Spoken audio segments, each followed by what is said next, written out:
Hello बच्चों, कैसे हो सभी। स्वागत है आपका आपके अपने YouTube channel era of physics पर। और आज हम लेकर आ चुके हैं आपके लिए टेंथ क्लास की फिजिक्स का टॉपिक जो मैं करवाऊंगा अभी आपको। Current and current density, charge के बारे में हम पढ़ चुके थे, चार्ज की प्रॉपर्टी हम पढ़ चुके थे। फिर भी एक बार मैं डिस्कस देता हूं कि चार्ज की यूनिट्स क्या होती हैं। चार्ज की यूनिट के बारे में डिस्कस कर लेते हैं, फिर हम करंट एंड करंट डेंसिटी के बारे में हम पढ़ेंगे।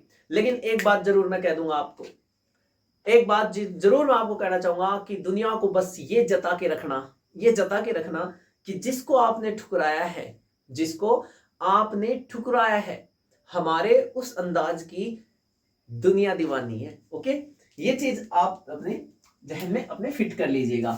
चलो हम चार्ज के बारे में बात कर लेते हैं ना। चार्ज के बारे में आपको थोड़ा सा डिस्कशन दे देता हूं।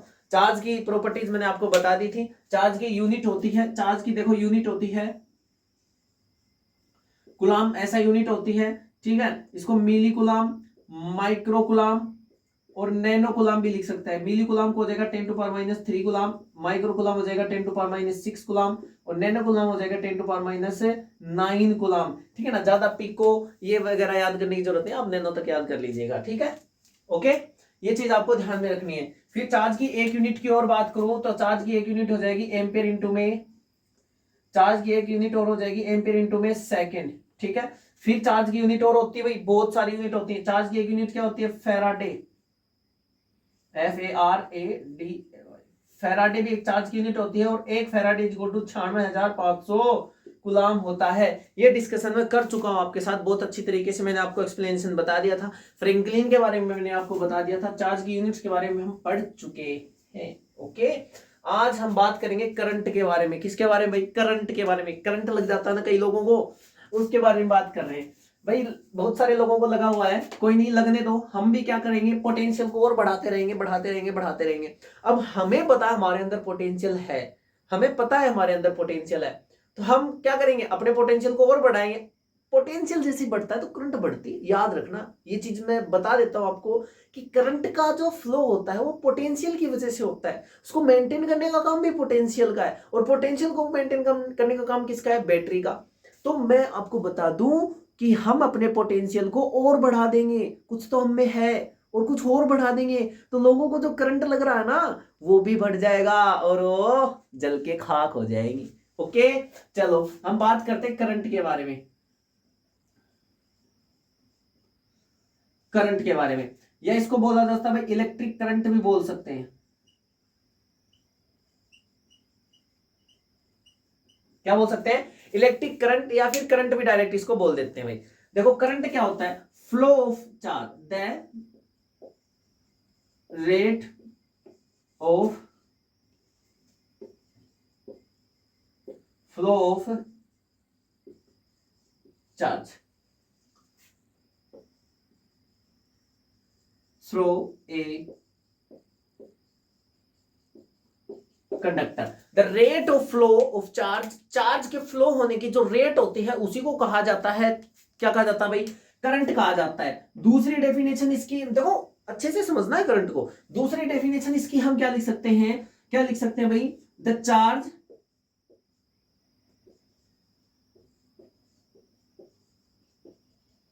Flow in per unit of time. Charge का पर यूनिट टाइम में फ्लो होना वो भी क्या कहलाता है भाई? वो भी करंट ही होता है। कि पर यूनिट टाइम में जो चार्ज फ्लो हो रहा है ना वो भी करंट ही होता है। बात आई समझ में? द चार्ज फ्लो इन पर यूनिट टाइम, किसी भी कंडक्टर में से पर यूनिट टाइम में जो चार्ज फ्लो होता है उसी को करंट कहा जाता है। Okay, the rate of flow of, ये आप समझ गए होंगे। ये डेफिनेशन है करंट की। ज्यादा बमंडर नहीं अपने दिमाग में फिट करना, ज्यादा बमंडर अपने दिमाग में फिट करना ही नहीं है। तो करंट की दो डेफिनेशन मैंने आपको बता दी, और भी बता देंगे, अभी डिस्कशन करेंगे। अभी तो ट्रेलर है भाई, अभी तो ट्रेलर है। ठीक है, चलो। तो यहां से मेरे को एक चीज पता लगेगी कि करंट का जो ऐसा ही सिंबल होता है वो मैं बता दूं आपको, क्या होता है? आई होता है। आई से इसको डिनोट किया जाता है करंट को।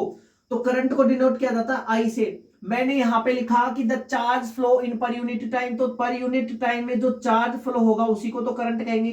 तो I is equal to Q upon में टी। हमारे पास यहाँ पे करंट का फॉर्मूला बन जाता है I is equal to Q upon में T. I is equal to Q upon में टी, ठीक है। Q is equal to N हम लिख चुके हैं, एन अपॉन में टी। ये भी एक करंट का फॉर्मूला होता है कि अगर हमें नंबर ऑफ इलेक्ट्रॉन दे रखे हो और करंट पूछे भाई इतने टाइम में कितनी करंट फ्लो होगी, देन हम यहां से करंट बता सकते हैं भाई। ओके ओके, ठीक है, तो यहां से हम करंट बता सकते हैं। क्लियर है। ई की वैल्यू तो आपको याद ही होगी, इतना तो आप याद ही रखते होंगे, मुझे बोल सकते हो लेकिन इलेक्ट्रॉन की वैल्यू को मत भूलना। 1.6 इंटू में 10 टू पावर माइनस 19 कुलाम, बोलने तो मैं मुझे भी नहीं दूंगा ठीक है भाई, 1.6 इंटू में 10 टू पावर माइनस 19 कुलाम, यहाँ पे इसकी चार्ज की वैल्यू आ गई। क्लियर है इतना, इतने में कोई प्रॉब्लम नहीं है ना किसी को, ठीक है। चलिए आगे बात करते हैं, थोड़ा सा डिस्कशन को हम और आगे बढ़ाते हैं। यहां से मैं अगर बात करूं कि ऐसा यूनिट की अगर हम बात करेंगे, ऐसा यूनिट ऑफ करंट, ऐसा यूनिट ऑफ करंट होती है एम्पियर। क्या होती है भाई? एम्पियर, ठीक है ना। ऐसा यूनिट ऑफ करंट हो गई एम्पियर। चलो दूसरी बात करते हैं कि इसके चार्ज के फॉर्म में इसकी और यूनिट बोले तो कुलाम पर सेकंड, ये भी तो हो सकती है भाई, ये भी तो हो सकती है। कुलाम पर सेकंड क्या हो सकती है भाई? कुलाम पर सेकंड भी इसकी यूनिट हो सकती है, किसकी भाई? एम्पियर की। मतलब एम्पियर और कुलाम अपॉन में सेकंड दोनों के दोनों क्या है? सेम है भाई। क्या है भाई? सेम है। सीजीएस में और लिखना चाहे तो और इसको थोड़ा सा, इसको स्टेट कुलाम लिख सकते हैं, ए कुलाम लिख देंगे, जो भी हम जैसे जैसे आगे बढ़ते जाएंगे वैसे वैसे यूनिट चेंज होती जाएगी, इसमें ज्यादा कोई बेटर है नहीं। समझ में आई भाई? ये करंट के बारे में थोड़ा सा डिस्कशन था, अभी पूरा हुआ नहीं है, और बात करेंगे। मैं एक बार इरेज करूंगा, आप उतार लिया होगा? उतार लिया, ओके।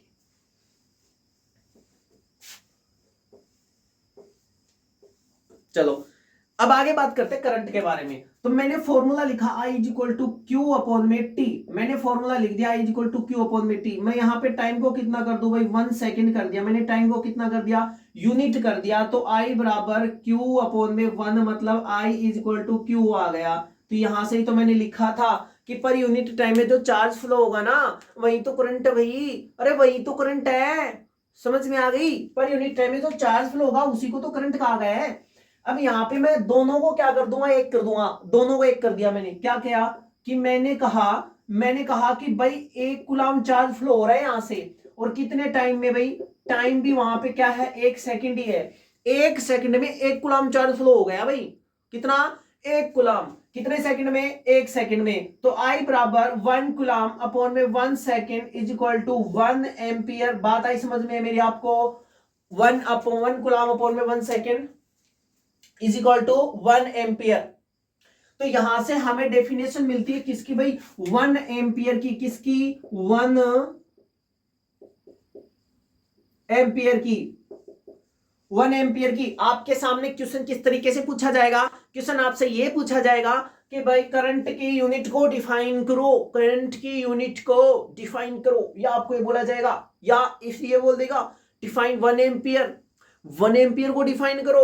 अब उस कंडीशन में क्या डिफाइन करोगे? सर करोगे क्या? नहीं भाई, मैं बता रहा हूं अभी जो करना है ना, जो डिफाइन करना है वो अभी मैं बता रहा हूं। क्या होगा देखो, when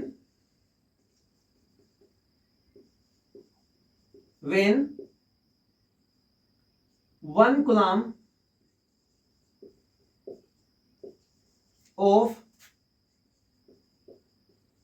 charge flow through a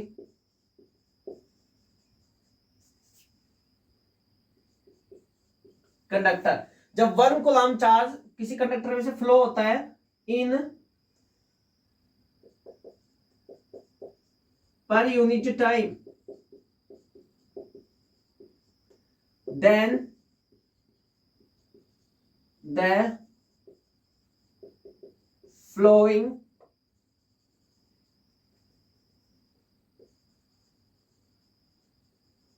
current is 1 ampere। flowing current is 1 ampere। बात आई समझ में कि जब किसी भी कंडक्टर में से 1 सेकंड में पर यूनिट टाइम में जब 1 कूलम चार्ज ही फ्लो होता है, तब वहां पे करंट की वैल्यू कितनी हो जाएगी भाई? 1 एम्पियर होगी। वहां पे करंट की वैल्यू कितनी होगी भाई? 1 एम्पियर होगी। ठीक है ना। यहां से 1 एम्पियर की एक डेफिनेशन और बताने वाला हूं भाई आपको मैं। मैं आपको थोड़ा बहुत फ्लैशबैक में लेके चलूं, थोड़ा बहुत फ्लैशबैक में लेके चलते हैं। वहां पे मैंने आपको एक चीज बताई थी कि 1 कूलाम चार्ज कब होता है भाई, 1 कूलाम का मतलब होता है 6.25 इंटू में 10 to power 18 electrons.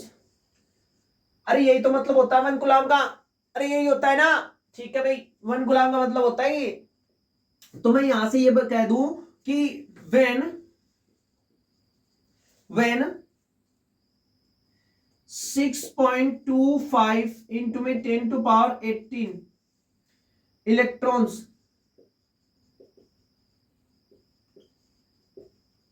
Flow through a conductor in पर यूनिट टाइम, देन कितना भाई, देन द फ्लोइंग करंट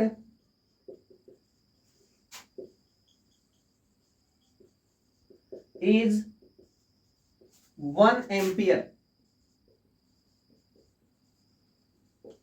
क्या कह दिया भाई, देन क्या हो जाएगा, when 6.25 into में 10 to power 18 electrons flow through a conductor in per unit time, then the flowing current is 1 ampere। बात आई समझ में, जब किसी भी कंडक्टर में से इतने इलेक्ट्रॉन फ्लो हो जाएंगे पर यूनिट टाइम में, तो तब उसमें करंट की वैल्यू कितनी हो जाएगी, 1 एम्पियर हो जाएगी भाई। बात आई समझ में, सारा मैटर समझ में आ रहा है सभी को, बिल्कुल भाई बिल्कुल, बहुत अच्छे। चलो नीचे जगह तो एक डेफिनेशन और लिख दें, अरे जगह है क्या, बिल्कुल है भाई थोड़ी सी, लेकिन डेफिनेशन नहीं लिखेंगे, हम इरेज कर देंगे और थोड़ा सा, बात आई समझ में, थोड़ा सा और इरेज करके हम यहाँ पे लिख देंगे भाई। ये दोनों डेफिनेशन आप उतार दो मेरी मानो तो, क्योंकि दोनों की दोनों इंपॉर्टेंट है, अच्छी डेफिनेशन है। वैसे अच्छी चीजें पढ़ाता हूं मैं, खराब चीजें पढ़ाता ही नहीं मैं। ओके भाई ठीक है, चलो आगे चलते हैं, उतार ली होगी। चलो और बात करते हैं। तो मेरे को एक बात बताओ, यहां से 1 कूलाम की डेफिनेशन बता सकते हो आप, 1 कूलाम की, किसकी भाई, 1 कूलाम की, 1 कूलाम, 1 कूलाम, 1 कूलाम की डेफिनेशन क्या हो सकती है, क्या हो सकती है आपके अकॉर्डिंग, क्या हो सकती है ये बताओ, क्या हो जाएगी, देखो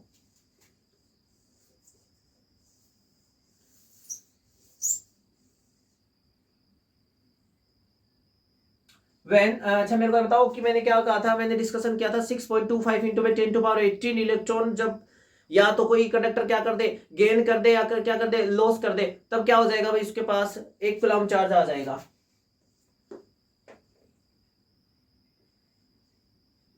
when 6.25 इंटू में 10 टू पावर 18 इलेक्ट्रॉन्स लूज और gain by any conductor, then the value of charge on conductor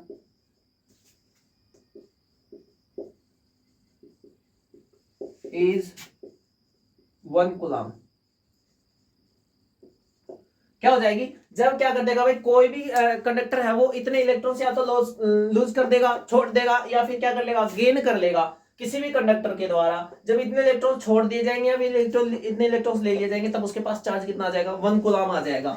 अच्छा मेरे को बताओ कि एक डेफिनेशन हम यहां से भी तो बना सकते हैं, आई इज इक्वल टू क्या होता है, क्यू बटे में टी होता है, तो क्यू इज इक्वल टू क्या हो जाएगा, आई इंटू में टी, क्या हो जाएगा, आई इंटू में टी। मतलब क्या होती है कि भाई 1 सेकंड में 1 एम्पियर जब करंट फ्लो होता है, देन क्वांटिटी चार्ज की कितनी होगी, 1 कूलम होगी। When 1 ampere of current flow through a conductor, then the charge produced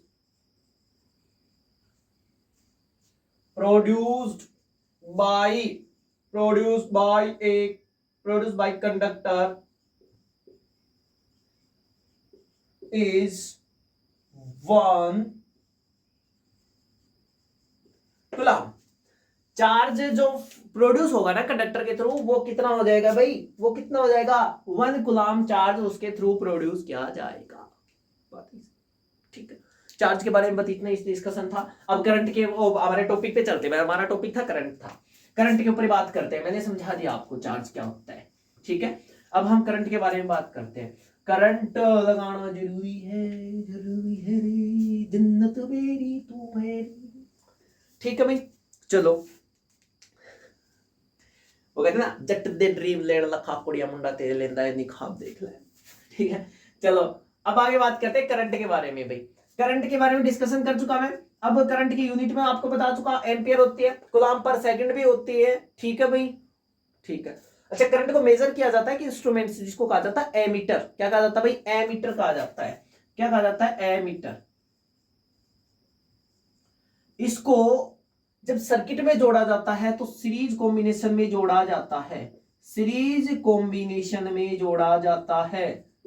पूछ लिया जाता है भाई, सीरीज कॉम्बिनेशन में ही जोड़ते हैं इसको। क्यों जोड़ते हैं उसका सुनो। सीरीज कॉम्बिनेशन में इसको जोड़ा जाता है इसलिए कि एमीटर का जो रेसिस्टेंस होता है ना, रेसिस्टेंस होता है बहुत ही क्या होता है, लेस होता है, बहुत ही कम होता है, अप्रोक्स 0 होता है। ये मान लो resistance of ammeter.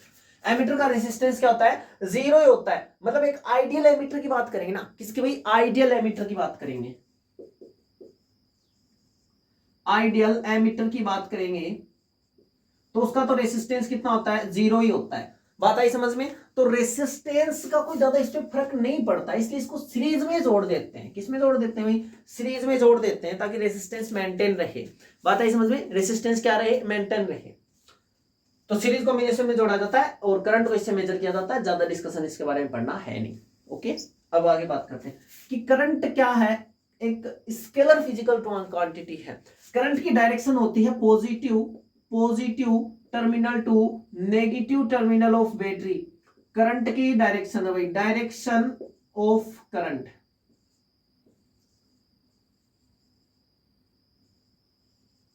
Direction of current मैंने आपको क्या बताई, positive terminal to negative terminal of battery. Positive से नेगेटिव की तरफ इसकी डायरेक्शन हो गई। लेकिन अभी तो मैंने जस्ट अभी एक सेकंड पहले मैंने कहा है कि current is a scalar physical quantity. अरे मेरी चौधर चलेगी क्या, मेरी चौधर नहीं चलती, चौधर तो इसकी चलती है।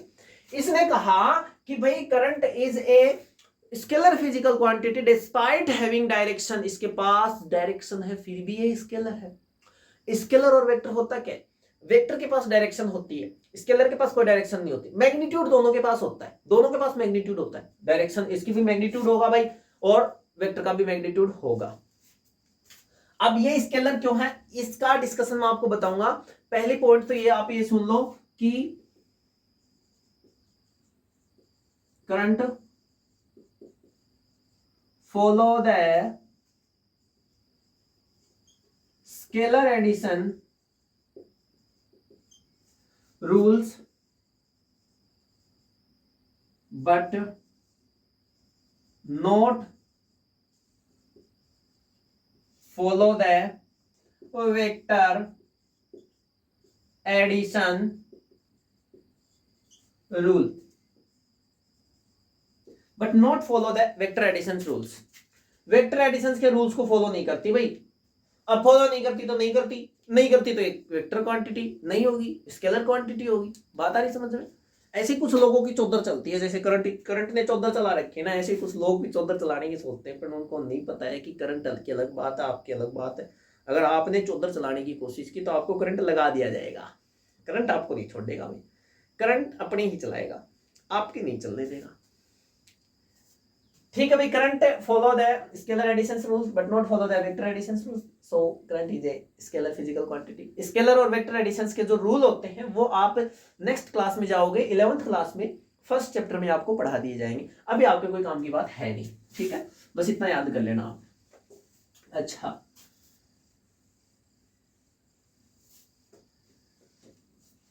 ठीक है भाई, करंट जो फ्लो होती है positive terminal to negative terminal की तरफ फ्लो होती है। एक चीज और याद रखना, करंट की डायरेक्शन जो होता है ना, अपोजिट डायरेक्शन ऑफ इलेक्ट्रॉन होती है। इलेक्ट्रॉन जिस डायरेक्शन में जाते हैं उसके अपोजिट डायरेक्शन में कौन चलता है भाई? करंट चलता है। इलेक्ट्रॉन्स जिस डायरेक्शन में जाएंगे करंट भी उसके अपोजिट डायरेक्शन में चलेगा। और होता क्या है, सुनो मेरी बात ध्यान से। अब एक चीज और आनी चाहिए कि करंट फ्लो किसकी वजह से होता है भाई? करंट दोनों चीजें बोल सकते हैं। पॉजिटिव टर्म में पॉजिटिव आयंस की वजह से फ्लो होता है, नेगेटिव की वजह से फ्लो होता है भाई। पॉजिटिव की तो डायरेक्शन में फ्लो करता है, नेगेटिव इलेक्ट्रॉन्स के अपोजिट डायरेक्शन में फ्लो करता है। बात सुनो, मैंने क्या किया, ये पॉजिटिव टर्मिनल ऑफ बैटरी है, ये नेगेटिव टर्मिनल ऑफ बैटरी, ये पॉजिटिव है ये नेगेटिव है, ये कोई सर्किट बना हुआ है, ये आपका बल्ब लग गया यहाँ पे। नहीं, दिल नहीं बनाना भाई, दिल अलग बड़ी बात है, दिल हम नहीं देंगे, नहीं बनाएंगे, ठीक है। ये हो गया की, ठीक है, ये वी वोल्टेज की बैटरी हो गई, और ये हो गया आपका बल्ब, बल्ब बल्ब, ठीक है। ये क्या हो रहा है, जल रहा है, चस गया भाई, बुझ गया, चस गया, ठीक है। सुनो मेरी बात ध्यान से। तो करंट अपोजिट डायरेक्शन में ही क्यों फ्लो करती है? मेरे को ये बताओ कि इलेक्ट्रॉन्स पे कौन सा चार्ज होता है? नेगेटिव चार्ज होता है। तो इलेक्ट्रॉन्स इधर से फ्लो करेंगे, इलेक्ट्रॉन्स नेगेटिव डायरेक्शन में, नेगेटिव में क्या होगा, रिपल करेंगे, ये इसको दूर भेज देंगे, इलेक्ट्रॉन्स चला गया दूर, इलेक्ट्रॉन्स चले गए दूर, ऐसे जा रहे भाई, जा रहे नहीं जा रहे, अरे जा रहे नहीं जा रहे, जा रहे, ठीक है। अब सुनो मेरी बात ध्यान से सुनना। करंट जो फ्लो होता है, जो ये इलेक्ट्रॉन्स है ना, ये जैसे बैटरी में सर्किट को ऑन किया जाता है, ये वाइब्रेट करने लगते हैं अपनी जगह पे, ये वाइब्रेशन कर रहे हैं। वैसे भी कोई भी एटम हो यूनिवर्स में, कोई भी एटम हो, उसके इलेक्ट्रॉन्स है वो इधर उधर मोशन कर रहे हैं। कोई भी जैसे ये मार्कर हो गया, कोई भी रोड ले लिया आपने, आयरन की रोड ले ली, कॉपर की रोड ले ली, जो उसमें जो फ्री इलेक्ट्रॉन है वो एक पर्टिकुलर डायरेक्शन में मूव नहीं करते, रेंडमली मूव करते रहते हैं पूरे कंडक्टर में। लेकिन उसको एक रैंडम डायरेक्शन में मूव कर सके उसके लिए एक फोर्स की जरूरत पड़ती है भाई। आप भी एक रैंडम डायरेक्शन में मूव करो तो आपको भी एक फोर्स की जरूरत पड़ेगी, नहीं तो आप भी ऐसे ऐसे चलते जाओगे, है ना। बात मेरी समझो। तो एक पर्टिकुलर डायरेक्शन में मूव करवाने के लिए फोर्स की जरूरत पड़ती है, और वो फोर्स कौन लगाता है? बैटरी लगाती है, जिसको बोलते हैं इलेक्ट्रिक पोटेंशियल। क्या बोलते हैं? इलेक्ट्रिक पोटेंशियल, जिसको हम बोलते हैं ना, वो फोर्स ही है जो इलेक्ट्रॉन्स को एक पर्टिकुलर डायरेक्शन में मूव करने के लिए फोर्स क्या लगाता है यार, वो पर्टिकुलर डायरेक्शन में मूव करवाता है, ठीक है, समझ गए। अब सुनो मेरी बात, इसके पास क्या है, पॉजिटिव। अब पॉजिटिव के पास जो पोटेंशियल होता है वो हाई पोटेंशियल होता है, नेगेटिव के पास पोटेंशियल जो होता है वो लो पोटेंशियल होता है, कम पोटेंशियल होता है। अब पोटेंशियल के बैटरी के दोनों सिरों के बीच में, सर्किट के दोनों सिरों के बीच में जो पोटेंशियल मेंटेन करती है वो बैटरी करती है। अब पोटेंशियल इधर फोर्स लगा रहा है, बात आ रही समझ में। ये नेगेटिव है ना, इसको क्या करता है, पॉजिटिव को इलेक्ट्रॉन्स जो होते हैं अपनी तरफ अट्रैक्ट कर लेते हैं। तो जैसे यहां से इलेक्ट्रॉन्स इधर आ गया तो यहाँ पे क्या बन गया भाई, खाली जगह बच गई, खाली जगह बच गई। उस जगह को आकर कौन भर देगा? ये इलेक्ट्रॉन उस जगह को आकर भर देगा। ये जो पीछे से इलेक्ट्रॉन आ रहे हैं ना, ये इसको आकर यहाँ पे भर देंगे। बात आ रही समझ में सभी को, ठीक है। फिर ऐसे ऐसे कंटिन्यूअस ये प्रोसेस चलती रहती है, कंटिन्यूअस ये प्रोसेस चलती रहती है। तो करंट कहां फ्लो हुआ? पोटेंशियल जा रहा है एक जगह से दूसरी जगह पे, करंट कहां गया भाई? बात समझ में आ रही? तो करंट है ना, इलेक्ट्रॉन्स के अपोजिट डायरेक्शन में इस वजह से फ्लो करता है कि पोटेंशियल, ये इलेक्ट्रॉन्स इस पॉजिटिव की तरफ अट्रैक्ट हो जाते हैं, और इस जगह को भरने के लिए वापस से क्या होता है, पीछे वाले इलेक्ट्रॉन आएंगे, फिर से पॉजिटिव आ जाएगा, फिर से इलेक्ट्रॉन आएंगे, फिर से पॉजिटिव, फिर से इलेक्ट्रॉन, ऐसे कंटिन्यूस प्रोसेस चलती रहती है, ऐसे ही कंटिन्यूस प्रोसेस चलती रहती है। अब पोटेंशियल इस पे हाई है तो हाई से लो की तरफ जाएगा ना, तो इसी डायरेक्शन में कौन जाएगा? करंट जाएगा, जिसको हम बोलते हैं कि करंट के डायरेक्शन क्या हो जाएगी, positive to negative terminal of battery हो जाएगी भाई, positive to negative terminal of battery हो जाएगी। चलो अब और आगे बात करते हैं, एक चीज के बारे में और बात करते हैं कि current density, current density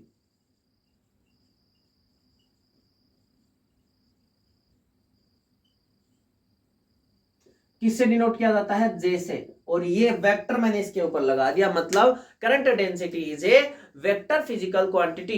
current density जो है वो वेक्टर फिजिकल क्वांटिटी है भाई। मार्कर तो ऑन है ना हमारा? हाँ भाई ऑन है। Current density is a vector physical quantity. क्या हुआ, करंट डेंसिटी की जरूरत क्यों पड़ी? करंट डेंसिटी की जरूरत इसलिए पड़ी कि भाई करंट के पास डायरेक्शन है, लेकिन एक स्केलर फिजिकल क्वांटिटी है, लेकिन करंट डेंसिटी जो है वो उसकी जरूरत इसलिए पड़ी कि एक ऐसी क्वांटिटी इनको चाहिए थी कि जो जिसकी डायरेक्शन हो और वो करंट की डायरेक्शन में फ्लो करे। समझ में आई मेरी बात? जिसकी डायरेक्शन हो और वो स्केलर नहीं वेक्टर फिजिकल क्वांटिटी हो और करंट की डायरेक्शन में ही वो मूव करे। जैसे ये कोई कंडक्टर है भाई, ये कोई कंडक्टर है, करंट डेंसिटी पता है किसको गया? करंट डेंसिटी कहा गया कि moving current in per unit area, moving current in per unit area को ही क्या कहा गया? वहां पे करंट डेंसिटी कहा गया भाई, पर यूनिट एरिया को करंट डेंसिटी का। मैंने क्या किया, यहां पे कोई एरिया इसको कट कर लिया, एक एरिया कट कर लिया इसका, ठीक है, एरिया, ऐसे करंट इसमें जा रही है, ऐसे इधर से इधर करंट इसमें जा रही है, बात आई समझ में? तो जैसे मैंने यहाँ पे एरिया कट किया तो ये मेरे पास एरिया हो गया, ठीक है। अब इस एरिया की डायरेक्शन, एरिया ए वेक्टर की, सॉरी ए को छोड़ो, पहले ए की डायरेक्शन, ए जो होता है परपेंडिकुलर होना चाहिए करंट की डायरेक्शन की। करंट की क्या होना चाहिए भाई? परपेंडिकुलर होना चाहिए। फिर मैं बात करूंगा कि ए वेक्टर जो होता है वो करंट के क्या होना चाहिए? पैरेलल होना चाहिए। दोनों चीजें आपको समझ में आनी चाहिए। अब यहां से एक देखो, एक चीज समझो कि ये जो हो गया ए, तो ये तो किसके है भाई? करंट के क्या है? परपेंडिकुलर है। करंट इधर जा रही है तो ए ऊपर इधर होता है। लेकिन मैं बात करूं जब ए वेक्टर की, तो ए वेक्टर भी करंट की डायरेक्शन में ही चलता है, तो मतलब वो इसके क्या हो गया भाई? पैरेलल हो गया। तो दोनों की दोनों चीजें आपको समझनी है। लेकिन एक चीज और समझनी है कि ए और ए वेक्टर हमेशा क्या होंगे? परपेंडिकुलर टू ईच अदर होंगे भाई। ए एंड ए वेक्टर हमेशा एक दूसरे के परपेंडिकुलर होते हैं, तभी तो ये कंडीशन अप्लाई हुई है यहाँ पे, ठीक है ना? A and A vector always perpendicular to each other, और ए जो है वो करंट के परपेंडिकुलर होगा, और ए वेक्टर जो है वो करंट के क्या होगा? पैरेलल होगा। लेकिन कंडीशन क्या आ जाए? दूसरा क्वेश्चन क्या आ जाए यहां से? अच्छा, करंट डेंसिटी की यूनिट बता दें। आई की क्या होती है? एम्पियर। इसकी क्या होती है? Metre square. तो एम्पियर पर मीटर स्क्वायर इसकी क्या हो जाएगी भाई? ऐसा यूनिट हो जाएगी। डायमेंशन की बात करेंगे तो L-2 और A1, L-2 और A1। अच्छा चलो, मेरा नेक्स्ट क्वेश्चन क्या है? देखो यहाँ पे ये चीज समझो। नेक्स्ट क्वेश्चन क्या है कि क्वेश्चन ये है कि जैसे यहां पे इसने जो ए वेक्टर कट किया है, ये यहां से ये जो ए वेक्टर इसने कट किया है, ये इसने थीटा एंगल के ऊपर ले लिया। मान लो भाई, किसके ऊपर ले लिया? थीटा एंगल के ऊपर ले लिया। कैसे? अब जैसे देखो यहां पे ये जो हमने सरफेस कट किया है, ये क्या बन रहा है? यहाँ पे थीटा एंगल बन रहा है। क्या बन रहा है भाई? ऐसे तो जाएगा ये, तो यहाँ पे एंगल कौन सा बना? थीटा एंगल बना। कौन सा एंगल बना भाई? थीटा एंगल बना। बात आ रही समझ में? परपेंडिकुलर जाना चाहिए, परपेंडिकुलर जाना चाहिए भाई, ठीक है। फिर दूसरी बात देखो, एक सेकंड, हाँ, ये ए वेक्टर जो होता है परपेंडिकुलर होता है, ये किसके एंगल के ऊपर होगा? थीटा एंगल के ऊपर हो गया। दूसरी बात देखो, दूसरी बात देखो कि जैसे देखो हम यहां पे हम बना दे कि अगर हम इसकी डायरेक्शन, ये तो किसकी डायरेक्शन हो गई? आपके ए वेक्टर की डायरेक्शन हो गई। किसकी डायरेक्शन हो गई भी? ए वेक्टर की डायरेक्शन हो गई। क्यों? क्योंकि इसको मैंने ऐसे, पहले ऐसे था, ऐसे क्यों क्या कर दिया मैंने? घुमा दिया, इधर घुमा दिया, तो क्या हो गया? ए वेक्टर की डायरेक्शन ये होगी। बात आ रही समझ में? तो यहां पे हम कौन सा कंपोनेंट काम में लेंगे? यहां पे थीटा जो एंगल है उसके दो कंपोनेंट बन जाएंगे। क्या बन जाएगा? एक साइन थीटा और एक कोस थीटा। क्या बन जाएगा भाई? एक साइन थीटा और एक कोस थीटा। बात आ रही समझ में सभी को? अगर हम ए वेक्टर लेंगे तो ए वेक्टर देख लो, करंट के पैरेलल कौन सा जा रहा है? ए वेक्टर कोस थीटा जा रहा है। ए कोस थीटा जा रहा है, जा रहा है नहीं जा रहा? बात समझ में आ रही सभी को? ए का जो कंपोनेंट है वो ए वेक्टर ये जा रहा है थीटा एंगल के ऊपर। जब करंट चला तो जिस साइड के साथ एंगल बनता है वो कंपोनेंट बनता है ए कोस थीटा। क्या बनता है? Cos theta. तो यहां से जब हम करंट डेंसिटी लिखेंगे तो वो क्या लिखेंगे? J vector is equal to I upon में ए कोस थीटा। क्या ले लिया भाई? A cos theta. देखो और देखो यहां से समझो कि जब मैं इसको आई को इक्वल टू लिखूंगा तो मैं लिखूंगा जे वेक्टर, क्या लिखेंगे? जे ए कोस थीटा। क्या लिख देंगे? जे ए कोस थीटा। और इस कोस थीटा को जब मैं हटा दूंगा तो मैं लिख दूंगा I is equal to J dot A, और वेक्टर जे भी वेक्टर है और ए भी वेक्टर है। तो यहां से एक चीज समझ में आपको आ जानी चाहिए। एक चीज यहां पे हमें समझ में आ रही है कि यहां पे देखो क्या, कौन सा प्रोडक्ट है? कौन सा प्रोडक्ट है भाई? डॉट प्रोडक्ट है। कौन सा प्रोडक्ट है? डॉट प्रोडक्ट है। अब जब डॉट प्रोडक्ट होता है तो कौन सी क्वांटिटी होती है? वो स्केलर क्वांटिटी होती है। जब डॉट प्रोडक्ट हो जाता है तब स्केलर फिजिकल क्वांटिटी बनती है भाई साहब। बिल्कुल बिल्कुल, बहुत अच्छे। समझ में आई ना? तो ये होता करंट डेंसिटी, ये था करंट डेंसिटी, इसको कहते हैं करंट डेंसिटी। ठीक है, आई बात समझ में? क्लियर है? नो टेंशन, ऐसे समझे जाते हैं फिजिक्स के टॉपिक। इंटरेस्ट ले फिजिक्स में भाई, समझ में आई? फिजिक्स में अगर आप इंटरेस्ट लेोगे देन फिजिक्स भी आप में इंटरेस्ट लेगा, और फिजिक्स में इंटरेस्ट लेने से पहले टीचर में इंटरेस्ट लेना पड़ता है। इंटरेस्ट मतलब समझ रहे हो? अच्छा, आपको समझ में आना चाहिए कि भाई हाँ हमें इस टीचर का समझाया हुआ पढ़ाया हुआ समझ में आता है, तो आप उसको समझो, उसको पढ़ो, उस टीचर की बातों को फॉलो करो। ऐसे नहीं कोई लल्लूपन जो आके आपको ये कहे हाँ भाई मैं फिजिक्स पढ़ाऊंगा, मैं आपका फिजिक्स का टीचर हूँ, नहीं, वो अलग बात है। ठीक है।